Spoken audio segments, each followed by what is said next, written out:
noite, noite. doutor Vinícius. Boa noite. Como é que tá? Tudo bem? Boa noite. Tô tentando adicionar o Dr. Jordan aqui. Primeiramente, boa noite a todos. A gente está aqui com o pessoal da Pecuária Brasil.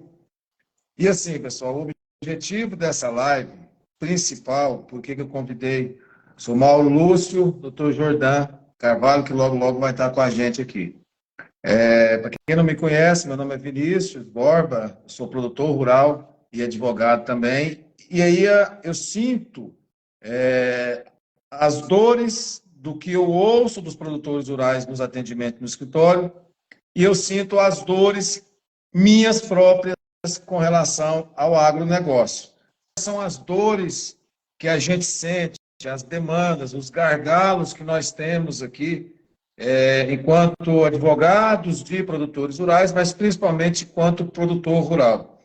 As perguntas que a gente mais tem aqui doutor, como eu irei me regularizar?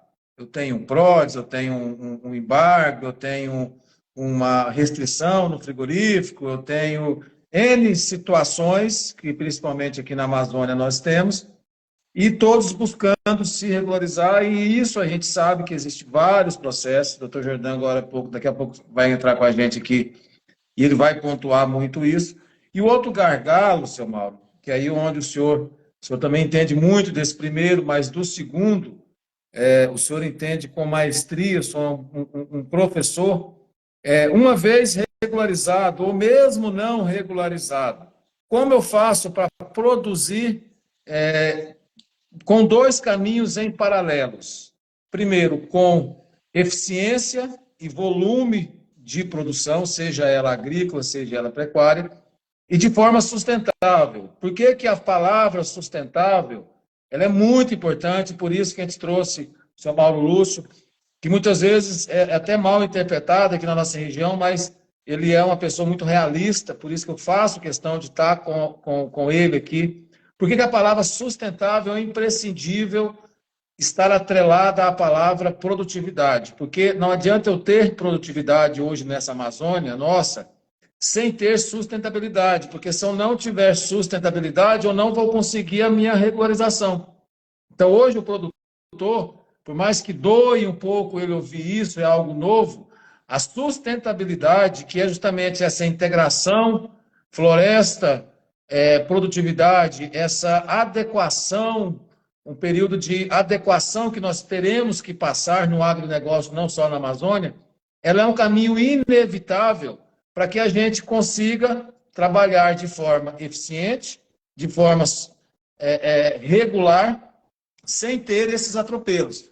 Então, Zé Mauro, boa noite novamente. O que eu gostaria de aprender com o senhor hoje é como alcançar, mesmo eu sendo um pequeno, o senhor Mauro fala muito isso, ele quer falar para os pequenos.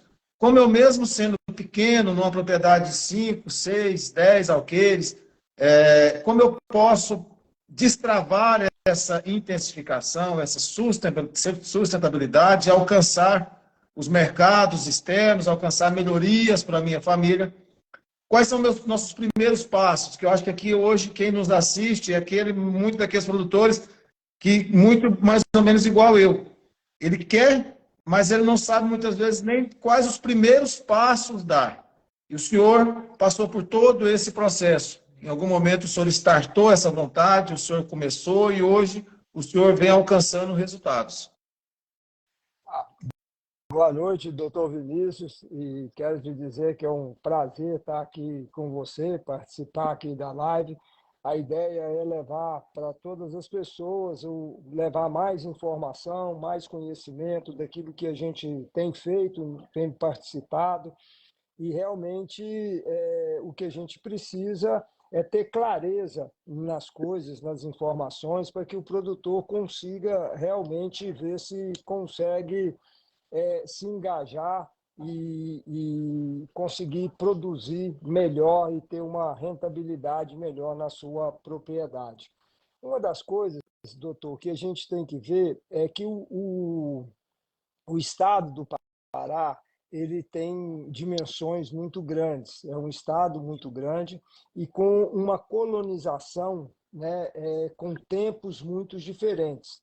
Ou seja, nós temos a região onde eu moro, onde eu estou, que é Paragominas, ela foi iniciada, Paragominas nasceu na década de 60, e aonde a maioria das pessoas começaram a vir foi década de 70, década de 80, assim mais ou menos igual Xinguara, Rio Maria, Redenção, foi mais ou menos também nessa época. Ou seja, a legislação era bem diferente da legislação atual, o propósito ou a proposta para que nós viemos era completamente diferente. E você tem regiões igual São Félix do Xingu, embora elas são regiões, a cidade em si, ela é muito antiga, mas a colonização, a chegada de pessoas com produção, para produzir, ela é muito recente. Né? São Félix do Xingu, praticamente na década de 90, não tinha quase nada de pessoas, de área aberta e de produção. Então, cresceu muito a partir do meados da década de 90, nos anos 2000, aí que começou a ter um crescimento muito maior. Então, quando a gente vai ver através, né, da legislação do Código Florestal, e nós tivemos aquele problema que começou no Fernando Henrique sobre passar a reserva de 50% para 80%, então aquilo rodou muito tempo só como uma medida provisória, não era lei ainda, mas era uma medida provisória.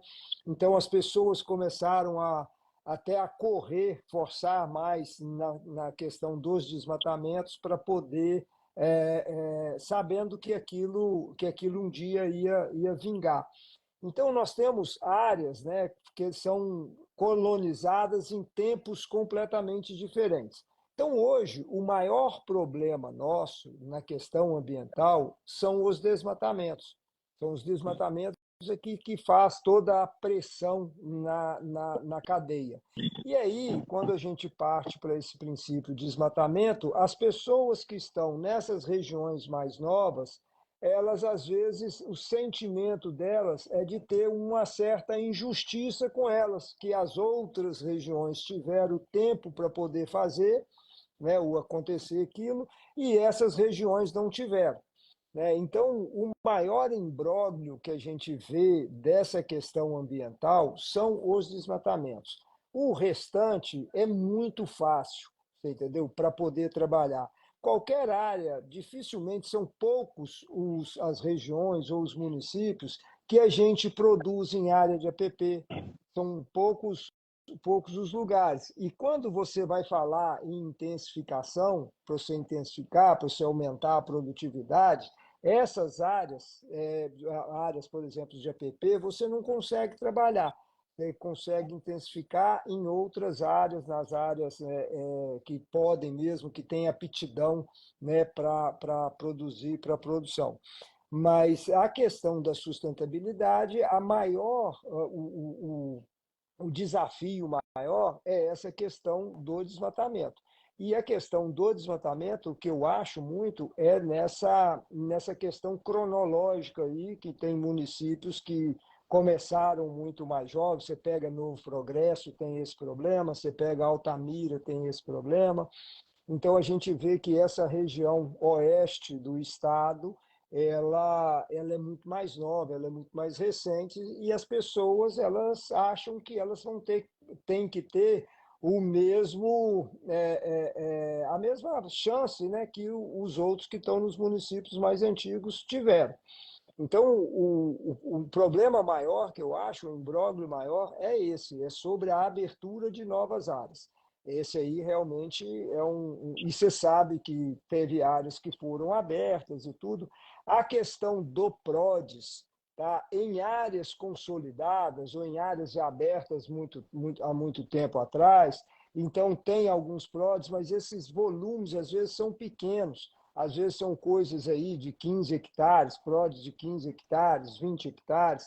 Então, isso não é uma coisa difícil para o produtor arrumar. Agora, nós temos áreas, né, que as pessoas realmente abriram para produzir e é praticamente a fazenda inteira de PRODES, ou seja, essas áreas, nesse sistema que a gente tem aí, até pela ferramenta que o Jordan criou, né, que é o CIRFLOR, para poder trazer os produtores para a legalidade, ela não serve para esses produtores, porque realmente o desmatamento deles é grande e eles não vão fazer, eles abriram realmente para poder trabalhar nessas áreas, para poder produzir. Agora, na questão dos pequenos produtores, né, dos produtores com áreas menores, a gente vê, não é só um privilégio da pecuária, todas as outras atividades está exigindo, está demandando da gente uma escala maior. Tá? Então, a gente tem que ter, sempre tem que ter uma escala. Então, nos pequenos, para poder você conseguir ter essa escala, ela tem que partir para uma intensificação, né? A intensificação ela é uma atividade extremamente rentável, porém o nível, né, de exigência dela é muito maior. Exigência no produtor, o produtor tem que estar mais capacitado, tem que entender melhor daquilo ali. E outra coisa que a intensificação exige muito é capital, né? É uma atividade que tem uma rentabilidade maior, mas, porém, ela exige um nível de investimento muito maior. Ou seja, quando você sai, eu acho que a taxa de lotação, se a gente for falar mais ou menos uma média aí, até média Brasil, não vou falar nem só do Pará, na minha visão é algo em torno de 0,8 cabeças por hectare. Então, se a gente trabalhar num rebanho médio aí de R$ 2.500 a cabeça, o médio, nós estamos falando algo de R$ 2.000 por hectare, é o que você precisa de rebanho nessa pecuária. Quando você passa para a intensificação, né, então o ideal seria trabalhar 5, 6 cabeças. Então, se você for para 6 cabeças, você já tem uma necessidade de 15 mil. Ou seja, você sai de 2.000 para 15 mil reais a necessidade para comprar o rebanho, né? Fora a questão dos adubos, e quando você intensifica, você tem uma necessidade de suplementação maior, né? Então, essa necessidade de capital, ela aumenta muito. E a gente não vê incentivos para isso, né? Então, a gente não tem visto incentivos nesse lado e tudo, é o diferente do que aconteceu na soja. A soja, não que tenha incentivos de governo, aqui na nossa região, a soja cresceu muito, né? Aliás, no nosso estado, ela cresceu, mas digo assim, pelas próprias pernas, não teve assim, política pública voltada para o crescimento da soja, financiamentos públicos muito pouco, mas houve um financiamento do próprio negócio, ou seja, você tem as trades, as pessoas, elas mesmas financiam os produtores. E a gente não tem esse modelo de financiamento na pecuária, né? Um financiamento igual esse da agricultura, que é o próprio negócio financiando. Ou seja, na soja é o próprio comprador que financia o produtor para poder produzir, e nós não temos esse modelo aí na pecuária. Então, a dificuldade maior aí para poder intensificar as áreas de pecuária normalmente é a falta de dinheiro, né? E também a assistência técnica para levar esses produtores a entender melhor, a fazer o processo de uma maneira melhor.